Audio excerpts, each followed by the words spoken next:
আসসালামু আলাইকুম। হ্যালো বন্ধুরা, আপনারা সকলেই কেমন আছেন? আশা করি সকলেই ভালো আছেন। আমিও আল্লাহর রহমতে আপনাদের দোয়ায় ভালো আছি। আজকে আপনাদের সামনে কিছু কথা বলবো, সেটা হচ্ছে যে মালয়েশিয়াতে বর্তমান কলিংয়ের কী অবস্থা।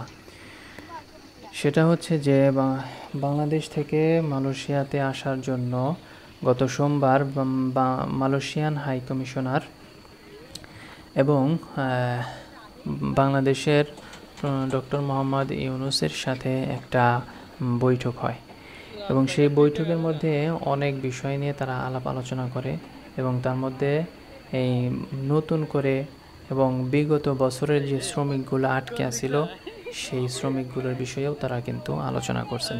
তো সে বিষয়টা হচ্ছে যে গত বছর যেই 18,000 শ্রমিক ছিল, সেই শ্রমিক আটকে পড়ছিল, তারা কিন্তু আশা করা যায় যে খুব দ্রুতই হয়তো চলে আসতে পারবেন।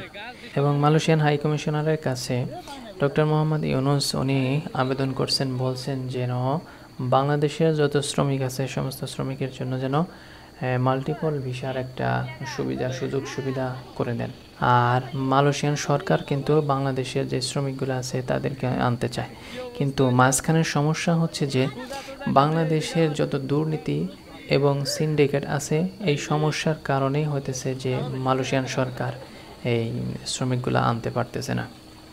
ঠিক আছে, অন্য অন্য দেশ থেকে যেমন ভুটান, নেপাল, ইন্ডিয়া, ইন্দোনেশিয়া, আশেপাশের সমস্ত দেশ থেকে কিন্তু অনেকগুলো দেশ থেকে কিন্তু মালয়েশিয়াতে লোক আসতেছে, এখনও ঢুকতেছে, কিন্তু একমাত্র বাংলাদেশ থেকেই মনে করেন যে এই শ্রমিকগুলো আসতে পারতেছে না। তার একমাত্র কারণ হইতেছে সিন্ডিকেট, দুর্নীতি, এই সমস্যাগুলা।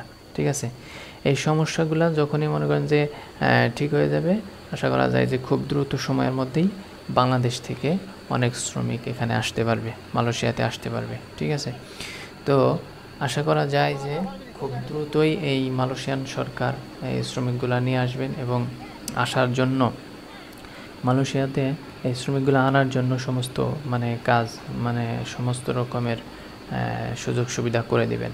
ঠিক আছে, এবং অন্য অন্য যে সেক্টরগুলোতে আছে সেই সেক্টরগুলোতেও আপনারা আসতে পারবেন ইনশাল্লাহ।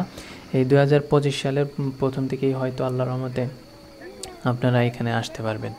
ঠিক আছে, এবং আপনাদের জন্য দোয়া করি যেন আপনারা সহি সালামতে আসতে পারেন, আর আমাদের জন্য দোয়া করবেন যেন আপনাদের কাছে আমরা এই সঠিক তথ্যগুলো আমরা দিতে পারি। ঠিক আছে, আসসালামু আলাইকুম ওয়া রাহমাতুল্লাহি ওয়া বারাকাতুহু দিতে পারি।